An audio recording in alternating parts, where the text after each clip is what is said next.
Now that you've taken a look at Kelly Benoit Bird's presentation, well, keep in mind that's 6.5 minutes, so that's about as long as your minimum informative speech link would be for this particular class, and that's sort of a very standard form time limit for presenting an idea quickly.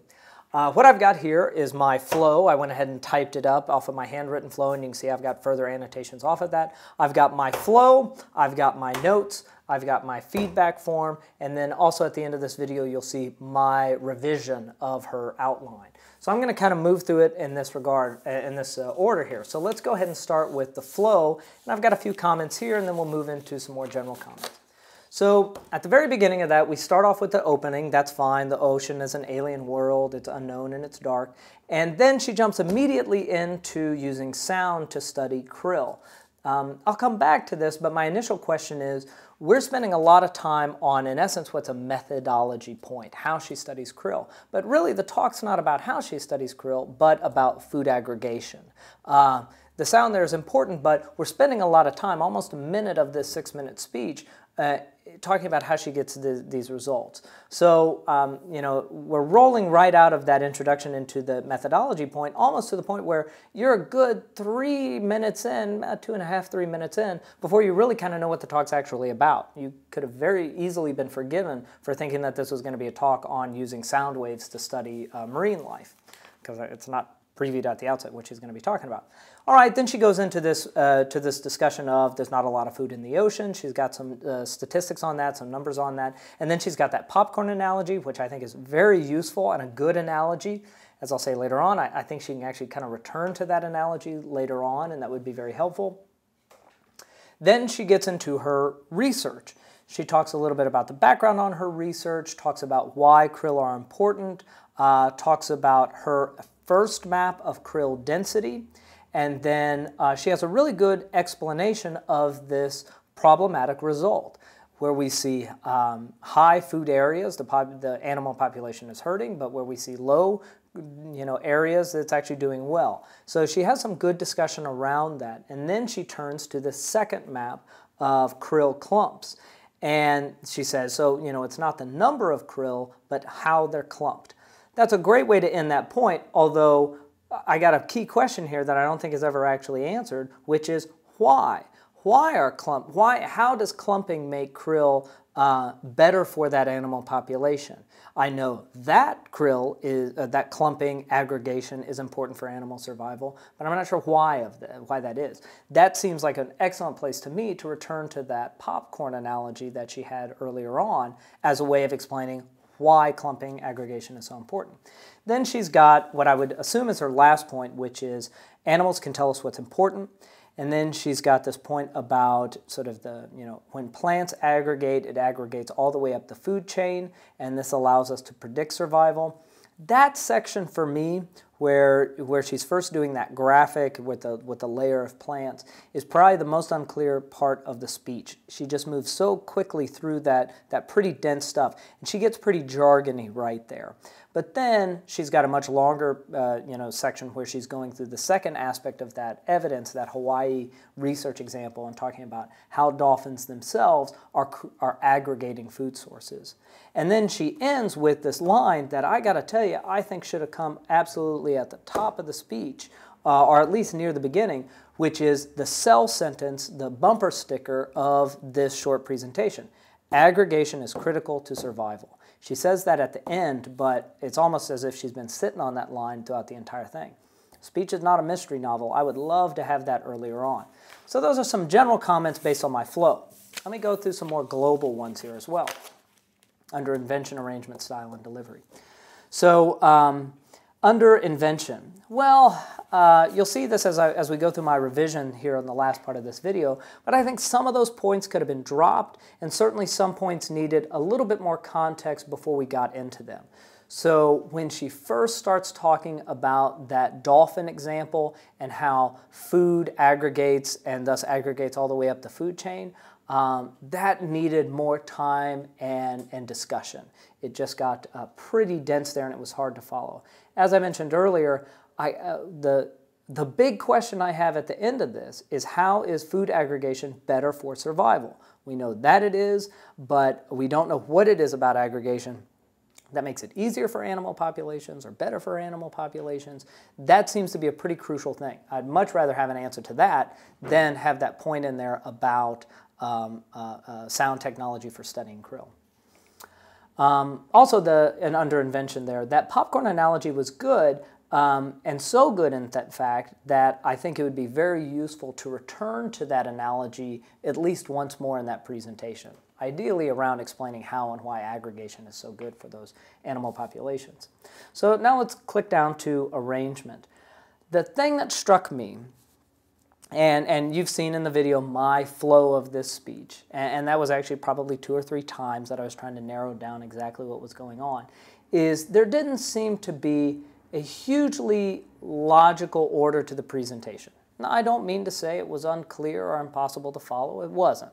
But that if I was looking for a set of discrete points that didn't immediately jump out to me, there were a lot of sort of small points that were clustered together, aggregated. An animal could have fed well on these, but there didn't necessarily seem to be a clear logical order to the main points of the speech.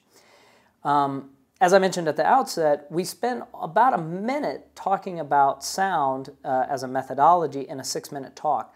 That plus the opening bit means we're not really getting to the key portion of the talk, which is about her research in food aggregation, until a third of the way through the talk.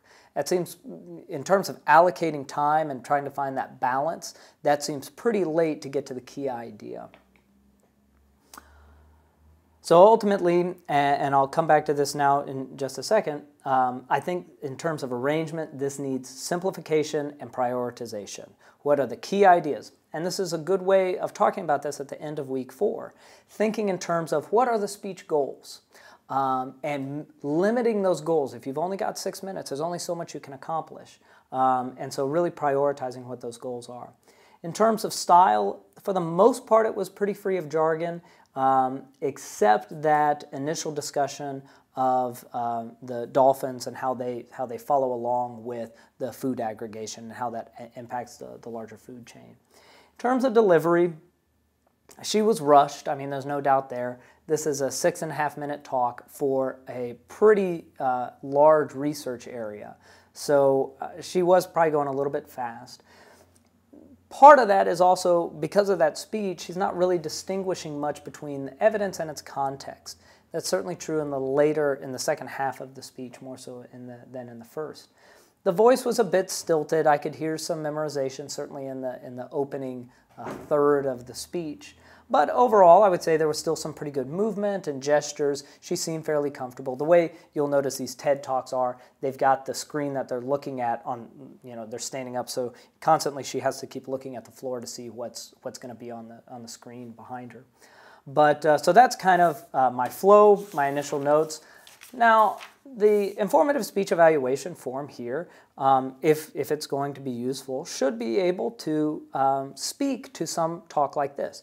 Now, certainly, the TED Talk is a unique genre. They are sort of exciting topics on research ideas, but they're still informing an audience, both the audience that's physically present and then, of course, on their online presence, informing everyone about these ideas. So let's go ahead and move through this. Invention, topic, time, and audience. All right, so my key components here are balance breadth and depth well in discussion of the topic.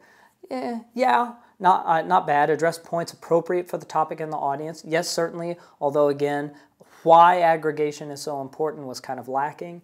I would probably put this somewhere on an adequate, maybe between adequate and good, but that's something that I wanted more of a clear logic, a clear set of key ideas. And so this was kind of an area where it needed perhaps a little bit more tweaking. Invention, in terms of evidence and explanation, appropriate and varied evidence. Oh, most certainly. We had some good analogies. We had at least 3 or 4 data sources and research studies. So I would say that's certainly a good. Maybe even a little bit higher than that, but certainly a good. Arrangement. Well, this is an area where I think that to me, the key issues in this short presentation are arrangement issues. And if arrangement gets tidied up, a lot of these other things fall into place a little bit more.